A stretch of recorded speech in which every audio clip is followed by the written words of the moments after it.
have failed to make the playoffs. It will be Hartlepool that will take that berth. Back to you, Natalie, in the studio.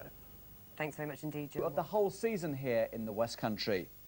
First tonight, though, we're off to Plainmoor, where both Torquay and Northampton had everything to play for in their final game. The Gulls needing victory to stand any chance of reaching the playoffs, and the visitors equally desperate for a point to secure automatic promotion. And it was Northampton who was celebrating come the final whistle. Their 2-1 win, watched by Martin Dean. Well, the equation may be complicated, but the philosophy from Torquay United's point of view is simple enough. Win this one and hope for the best. That might be easier said than done against a Northampton side who need a point themselves to be certain of automatic promotion. And they come here in pretty good form. They've won their last 5 games without conceding a goal. Howard turned well, despite the attentions of Williams. Now Savage trying to get it through towards Jamie Forrester. Hooked away. Hendon back in towards Howard. Forrester has got away. Is he onside here? No, he's not. The flag was up, and I think rightly so. Will be of some relief to Torquay United. Watson played for Herrera. Drifted in towards Wayne Thomas. Come for Jimmy Agri. And now Kevin Hill cross towards the far post. Header away was from Duncan Spedding.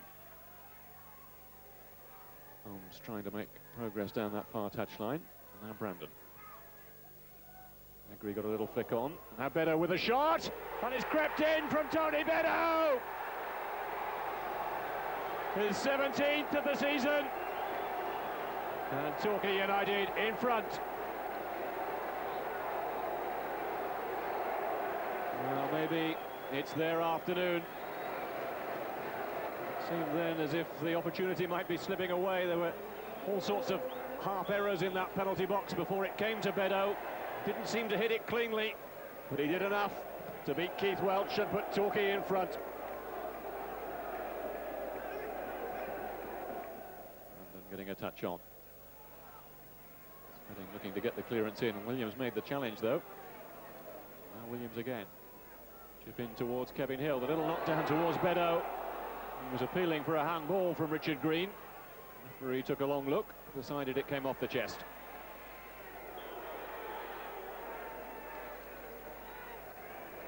Herrera looking to hook it away, straight to James Hunt. Couldn't control it, though. Crane got a foot in. Now Hendon. Coming straight into Herrera.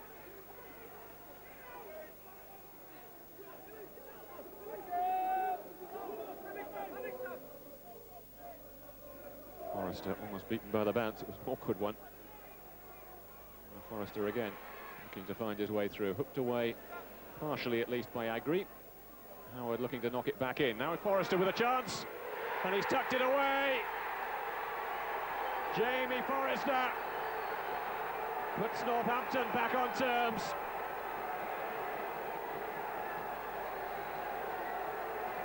Well, that's his 6th goal of the season. What an important one it could be in terms of Northampton Town's promotion hopes. Well, Torquay really, with only themselves to blame. Agri's half clearance knocked back in by Stephen Howard, and when it fell for Forrester, he found space to turn and slot it past Stuart Jones.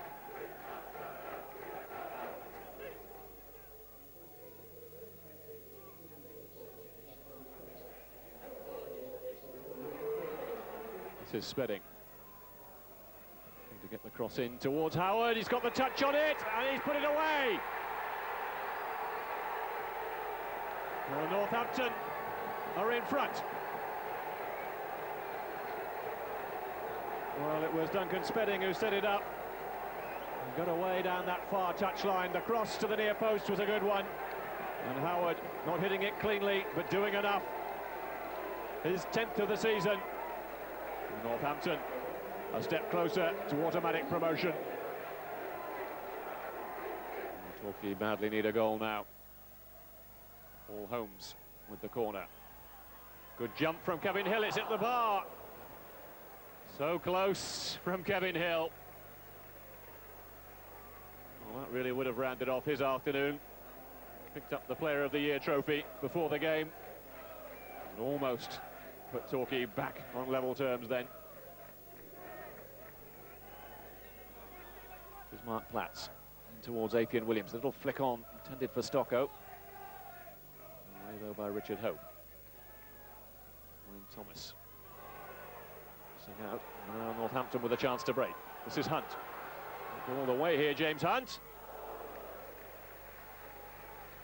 Well, showing a turn of speed which might have pleased his famous racing driver namesake. Just getting away from the Torquay defence then.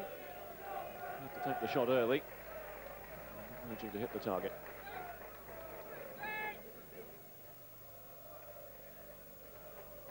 Thomas with the header forward. Stocko leaving it for Healy. Williams trying to get a touch. It might come for Beddoe here. He did well just to get the shot in towards the target, but March perfectly positioned.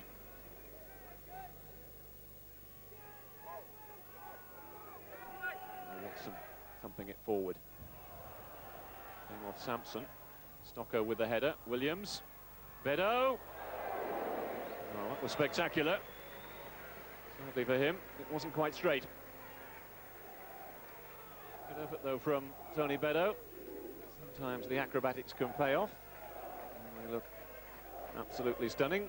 Sometimes you go just a little adrift. It's not going to be Torquay United's afternoon. There is the final whistle from John Brandwood. The Northampton fans invade the pitch. Their side are on their way to Division 2. And Torquay United, despite a brave battle, will have to contemplate third division football again next season. Well, we've come here today, great stage, great atmosphere. Over the last month we've dragged it out to get to this stage, and we haven't performed that well on the day. You know, we haven't performed badly, but we've given 2 silly goals away, and you can't expect to do that and go up. We've got the early goal. I mean, that's normally settled us in the past. You know, home normally took it on from there, but nerve shows a little bit. We've had a couple of half clearances on their first goal. The second goal wasn't defended too good, and that's a disappointing aspect. I think that was their only 2 efforts in the first half, so it's very disappointing. So there's the all-important top third of the table. Northampton confirmed in 3rd place. Hartlepool sneaking into 7th spot to set up a playoff semi-final against north-east rivals Darlington. The so-called sleeping giants of southwest soccer condemned to slumber for a little longer then. Torquay taking the honours as Devon's top club, but that'll be little consolation for them. Well, with the long season finally over, it's time to take a look back at the highs and lows of the past 9 months. They'd expected Paul Gascoigne, but they had to put up with Chris Evans instead. As Torquay United kicked off their centenary celebrations, maybe it was just a sign that things wouldn't go quite as smoothly as they'd hoped. When the serious stuff began, Torquay certainly seemed to have a talented enough squad. The big question was, could they sustain a season-long challenge? The early results were encouraging, and successive victories over promotion contenders Swansea, Peterborough and Barnet were enough to lift them into 3rd place by the end of October. That, though, was as high as they were destined to go. Although they remained in the playoff zone up until Christmas, a lack of consistency in the second half of the season looked to have derailed their playoff hopes. Well, I think you look at from last season, I think we've made great strides forward. I still think there's a lot of room for improvement. We had a lot of change. We've brought a few people in from non-league who've proved their worth, and we've gone on forward. But you know, it's always an improvement thing, and it doesn't happen overnight, and it takes time. Plymouth Argyle were ultimately destined for another season of underachievement.